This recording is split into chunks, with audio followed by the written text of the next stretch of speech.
I have always known that I wanted to go into healthcare, got into an anatomy and physiology course, fell in love with that because of an amazing professor, landed into the nursing program at ETSU as a first-generation college student. ETSU has provided scholarships and tutoring, academic advising, even the potential of education beyond a bachelor's degree. ETSU has opened a lot of doors for me, one of them being an internship at the Quillen VA Medical Center, where I've gotten to serve some of the nation's heroes. Experiences like serving veterans, getting to have those clinical experiences has really helped me to have a clearer image of my goals, to care for people, to show them love and support during their most difficult situations. ETSU nursing program has really played an impact in my life, but it's really helped me to learn how to think and do all these skills that nurses have to do that are fundamental to their care. The ETSU nursing program has just taught me to be confident and competent and compassionate in my nursing.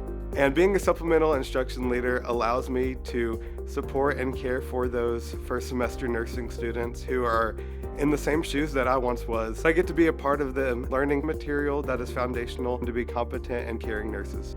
The impact that is truly going to matter is the ability that I've had to serve those around me. I'm just really proud of the opportunities that I've been presented to serve this campus, and being part of a campus ministry, I've gotten to serve in different countries. I just hope that the effect that I've had at ETSU is just a stone that ripples out into the waters, that I would leave a fraction of the impact on people here at ETSU that they've left on me.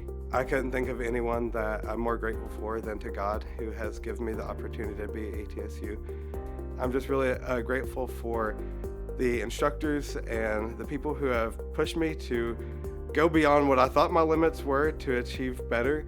The Marching Bucs are such an incredible group, from the leadership of Dr. Moore and the other professors and faculty to my friends who are in the trumpet section. It's just been so awesome to come together under one goal to make music and to share joy with others. We went to the Macy's parade in the fall of 2024, so that was definitely a monumental experience for me. My advice to the first generation college students is for them to just know that they can do it. It's gonna take a lot of hard work, and there's gonna be times where you wanna give up, but don't give up. Continue to strive for the goal that is before you, and know that there are people here that wanna support you and help you accomplish the goals.